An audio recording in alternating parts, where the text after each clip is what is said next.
Hello students, I hope आप सब लोग बढ़िया कर रहे होंगे। आज मैं आपके लिए एक और critical order thinking question from chapter light of class 10 ICSE से लेके आई हूँ। मोस्टली आपको इस टाइप के क्वेश्चंस हम लोग जो प्रैक्टिस करते हैं वो बेस्ड होते हैं या तो रेड या वायलेट कलर में, एक्सट्रीम जो हमारा स्पेक्ट्रम होता है। बट एग्जामिनर जो है ऑफ कोर्स वो एक कदम आगे ही रहता है, तो इसीलिए हमें हर तरह की लाइट के बारे में पता होना चाहिए, हर तरह के कलर्स के बिहेवियर के बारे में। अब वो हम कैसे करेंगे तो वो हम इस वीडियो में जानेंगे।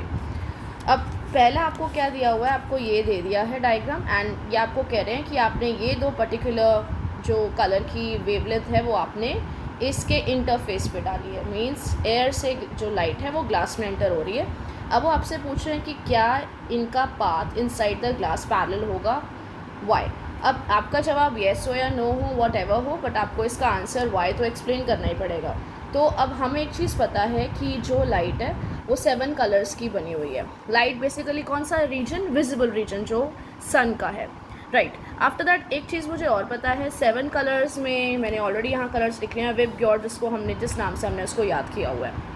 अब आपको ये पता है कि किसी भी मीडियम में हर कलर की स्पीड जो होगी वो वेरी करेगी। कुछ कलर तेज़ ट्रैवल करते हैं, कुछ धीरे ट्रैवल करते हैं। तो बिकॉज अब आप दो डिफरेंट कलर्स यूज़ कर रहे हैं तो आपका जवाब यहाँ पे होना चाहिए नो।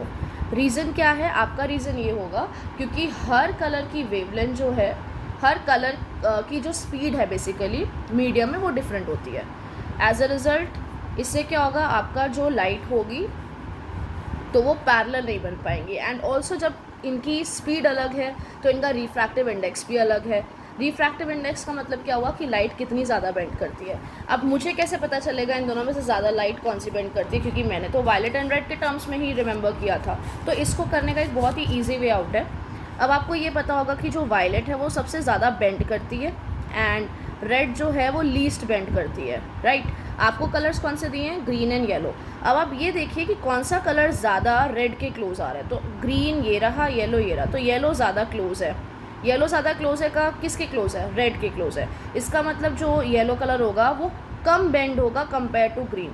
तो अब देखिए, अगर ये कम बेंड हो रहा है, बेंड तो दोनों कलर्स नहीं होना है, बट एक थोड़ा कम बेंड होगा, एक थोड़ा ज़्यादा ही बेंड होगा, राइट। अब इन दोनों की क्योंकि रिफ्रैक्टिव इंडेक्स इन दोनों कलर्स का डिफरेंट है तो एज अ रिजल्ट इनकी बेंडिंग भी डिफरेंट होगी, जिसकी वजह से आपकी जो लाइट होगी इन द मीडियम वो पैरेलल नहीं रहेगी। So you have to explain it like that. You will say because the refractive index of both the colours are different in a medium, as a result the light will bend by different angles due to which light yellow and green will not be parallel when they enter into glass.